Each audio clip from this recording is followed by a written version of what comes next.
Hati-hati teman-teman, ada penumpang gelap isu-isu yang sedang viral. Siapa lagi kalau bukan kubu kalah pilpres. Mereka lagi nyari-nyari alasan, nyari-nyari bahan. Apapun bakal disalahin ke arah Pak Jokowi atau ke Pak Prabowo. Bahkan kekalahan timnas sepak bola kita dari Australia 5-1 kemarin dipolitisasi. Ini kenapa nih? Kehabisan bahan atau gimana nih? Ini ada Ferdinand Huta Hayan dari PDIP yang komentari ini. Timnas jadi soal politik. Gantian Sintayong. Pertanyaan saya, apakah Prabowo setuju Sintayong diganti? Sebagai presiden sekarang, apakah Prabowo setuju dengan penggantian Sintayong? Menurut saya loh ya, saya tidak tahu benar apa Prabowo setuju atau tidak setuju. Ini menurut saya, ini adalah sebuah analisis. Saya ulang sekali, analisis liar. Menurut saya Prabowo tidak setuju Sintayong diganti karena saat itu pecinta sepak bola nasional kita sedang jatuh cinta berat dengan Sintayong. Tetapi Erik melihat bahwa Sintayong sudah mentok, sudah habis, sudah tidak akan mampu lagi memberikan harapan baru. Sehingga Erick Thohir yang punya misi politik dalam posisinya sebagai bos PSSI dan misi politiknya bermain di situ, karena sepak bola adalah ranah yang paling gampang melambungkan nama orang. Maka target Erick Thohir adalah melambungkan namanya untuk politik 2029. Oke, ini saja sudah cacat analisisnya. Bang Ferdinand ini mengatakan bahwa penggantian STY ke Patrick Kluivert, pelatih timnas sepak bola kita yang baru, itu karena Erick Thohir pengen nyari nama. Padahal Bang Ferdinand tadi mengatakan bahwa rakyat sepak bola Indonesia itu sedang jatuh hati dan cinta-cintanya kepada STY. Jadi logikanya saja sudah gak masuk. Kalau memang Erick Thohir ini cuma nyari nama, ini seharusnya tidak pecat STY. Kenapa? Karena dia tahu bahwa STY ini lagi banyak sekali penggemarnya di Indonesia. Kalau dia pecat, orang-orang bakal marah ke Erick Thohir, ya kan? Tidak menguntungkan buat dia. Jadi gimana analisa Bang Ferdinand menyebutkan Erick Thohir mau cari nama, tapi malah pecat STY yang lagi banyak disukai oleh orang-orang penyuka sepak bola? Kan itu gak masuk akal. Sehingga Erick Thohir harus berupaya mengangkat karir politiknya melalui sepak bola. Dan judi pun dimulai. Erick Thohir mengganti Sintayong dengan pelatih baru, dengan harapan bahwa PSSI Timnas akan masuk di Piala Dunia 2026. Tetapi sayangnya hasrat tersebut harus terganjal oleh politik juga. Pak Prabowo tentu tidak ingin ada satu orang pun yang naik namanya, melambung namanya untuk menjadi saingnya 2029. Itu wajar, manusiawi, dan logika manapun akan membenarkan itu, karena Prabowo tidak ingin ada penantang 2029 nanti. Maka jalan apapun bagi calon pesaingnya harus dihentikan. Setelah hasrat itu berbenturan dengan keinginan Prabowo, maka meledaklah kasus Pertamina yang tentu bisa menjerat Erick Thohir satu saat. Posisinya sebagai Menteri BUMN sangat vital dalam hal penentuan bisnis Pertamina, dan itu sudah berjalan bertahun-tahun, bukan hal baru. Saya bahkan pernah berkata, Indonesia bukan tidak mungkin mengalahkan Australia, tetapi beranikah Erick Thohir memenangkan timnas melawan Australia? Mantap. Jadi Bang Ferdinand dari PDIP itu mau mengatakan Pak Erick Thohir sengaja meminta timnas kalah 5-1 dari Australia. Serius ini tuduhannya? Ini tuduhan serius loh. Masyarakat sepak bola Indonesia itu fanatis sekali.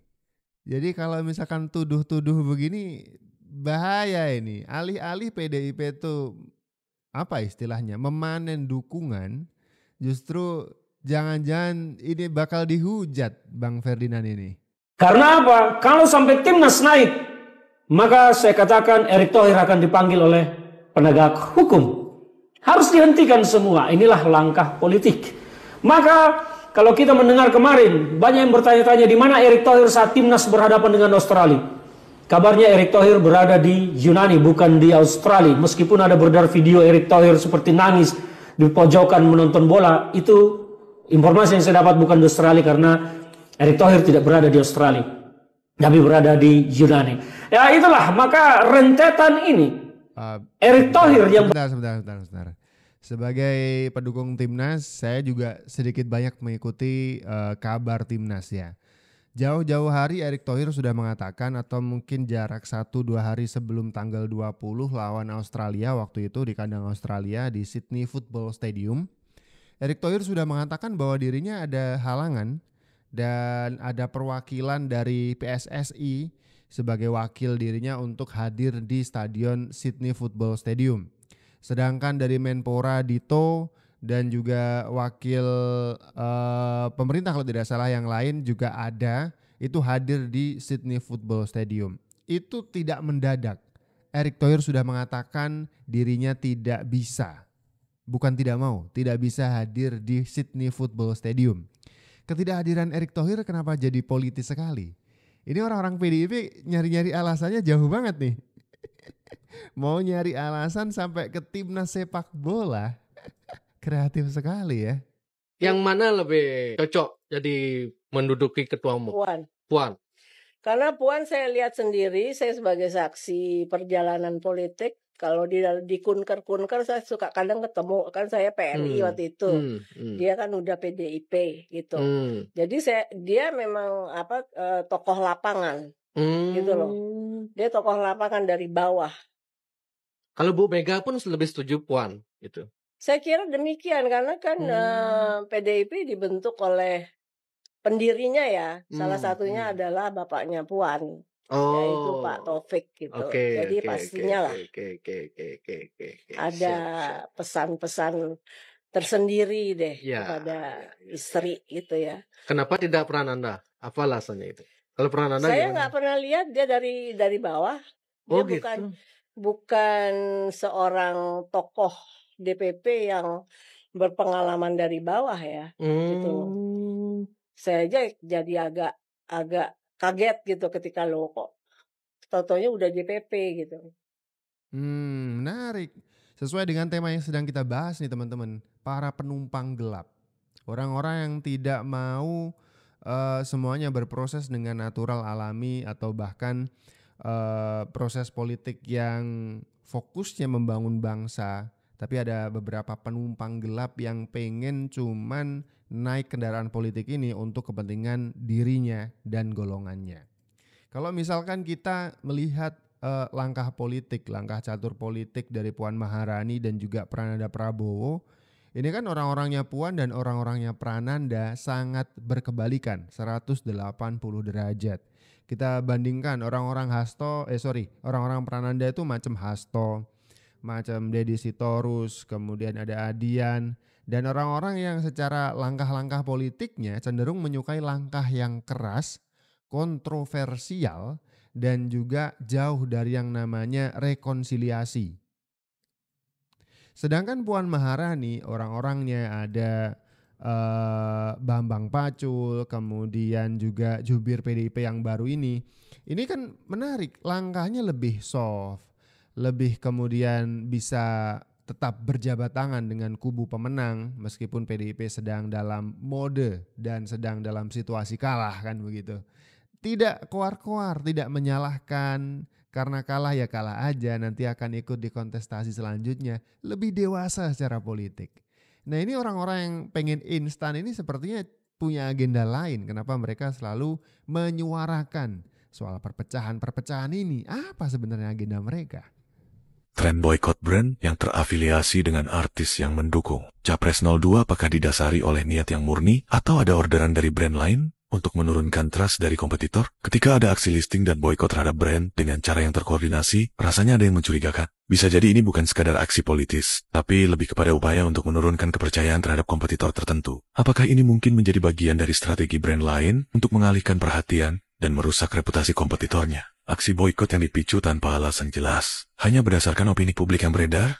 bisa jadi bukan hanya merugikan brand tersebut, tetapi juga merusak ekosistem yang lebih besar. Jadi, mari kita lebih bijak dalam menilai setiap tren yang terjadi di media sosial. Dan jangan sampai kita jadi bagian dari permainan yang tidak kita pahami sebenarnya. Tepat, jangan sampai kita ke-trigger, jangan sampai kita kepancing ya sama narasi-narasi penumpang gelap begini. Ini lagi viral di aplikasi X atau Twitter, ada gerakan aksi boykot kepada brand-brand yang mendukung pemerintah atau dalam masa kampanye dulu mendukung 02 begitu. Ini di list nih, di daftar dari daftar 1, 2, sampai puluhan gitu.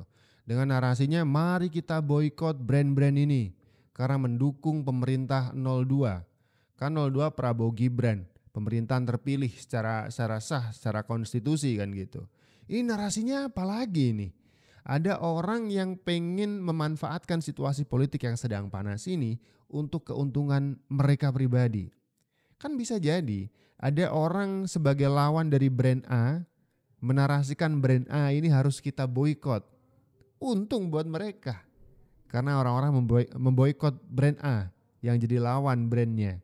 Brandnya yang bakal laku gitu. Ini banyak sekali penumpang-penumpang gelap begini. Jangan ditelan mentah-mentah teman-teman. Lihat nih, ternyata mau ada Indonesia Gelap jilid 2. Ya Allah, puasa gue.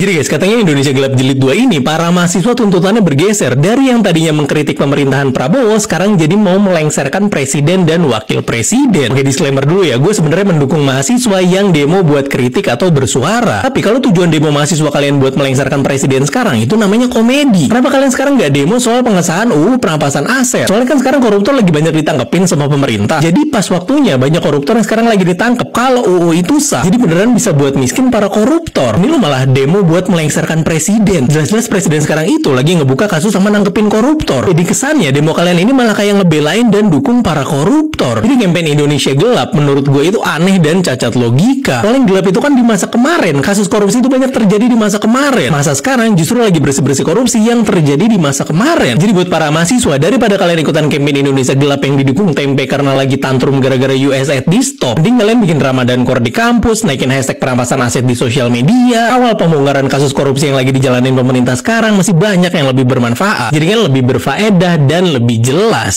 Nih, satu lagi katanya bakal ada Indonesia Gelap jilid 2. Ntar disusul sama Kabur Aja Yuk jilid 2. Ini apa sih? Narasi-narasi bikin kita pesimis jadi warga negara Indonesia. Kalau ada kritik sampaikan. Tapi nggak gini cara ngajakin kita semuanya mengkritik pemerintah ya kan. Ini sudah ke level kita diajak untuk tidak percaya lagi dengan bangsa Indonesia. Kita sebagai warganya diajak untuk tanda kutip ya murtad dari Indonesia. Kemudian apa istilahnya melawan dan durhaka kepada Ibu Pertiwi. Ini diajakin ke arah sana teman-teman. Lagi-lagi narasi ini harus kita filter ya. Kita tetap harus kritis kepada pemerintah. Tidak tanduk mereka dan kebijakan-kebijakan yang tidak pro rakyat kita kritisi. Cuman kalau yang seperti ini kayaknya offset. Niatnya mau kritis, kebablasan. Persoalan bangsa kita hingga pada saat ini tidak kunjung mereda sejak Jokowi menjadi Presiden Republik Indonesia. Kondisi yang nyata bagi kita adalah Indonesia justru mengalami kemunduran ekonomi dan politik secara nyata. Meskipun pemerintah selalu mengklaim bahwa negara kita semakin maju ekonominya, pertumbuhan sekian persen, bla bla bla bla, peningkatan pendapatan per kapita, bagi saya itu hanya sebuah drama yang dimainkan oleh penguasa untuk membenarkan kondisi yang mereka ciptakan sesungguhnya telah kacau. Kalau pemerintah punya data yang mereka bilang pertumbuhan ekonominya sekian persen, ini Bang Bang Ferdinand ngebantahnya pakai argumentasi apa? Kita yang mendengar argumentasi Bang Ferdinand juga perlu argumen dong, ya kan? Kalau cuman nggak suka aja kita juga bisa nggak suka. Cuman argumen dari pemerintah berdasarkan data-data ekonomi tadi, masa cuman gara-gara nggak suka aja terus dibilang pemerintahnya bohong? Dan paling parah lagi, persoalan sekelas persoalan ijazah Presiden Jokowi sampai hari ini tidak kunjung jelas, tidak kunjung clear di tengah publik kita. Ini menyangkut kredibilitas seorang manusia yang pernah menjabat sebagai presiden dan sekarang telah mantan presiden. Persoalan ijazah ini sebetulnya adalah persoalan yang mudah untuk diselesaikan. Tidak ada sulitnya. Kalau memang benar bahwa Pak Jokowi adalah mahasiswa UGM, alumni UGM Fakultas Kehutanan dan wisuda pada 1985, apa susahnya menunjukkan ijazahnya? Bang Ferdinand dan orang-orang yang masih meributkan ijazah Pak Jokowi, itu UGM baru-baru ini mengeluarkan statement klarifikasi. Benar bahwa Pak Jokowi adalah lulusan dari kampus mereka. Kalau itu masih belum bisa membuat Pak Ferdinand dan teman-teman lain yang anak-anak abah nih terutama yang meragukan keaslian dan keabsahan ijazah Pak Jokowi, monggo terserah saja. Cuman jangan terus menarasikan kalian tidak percaya. Ketika dikasih bukti tetap ngeyel, sebenarnya apa yang kalian percayai? Ketika kalian bertanya dan dikasih jawaban, kenapa kalian masih batu sekali? UGM itu kalau tidak salah beritanya bukan sekali dua kali kasih klarifikasi dan statement bahwa benar Pak Jokowi adalah alumni dari kampus mereka. Ini kenapa masih bahas ijazah terus sih? Kan ini udah lama sekali.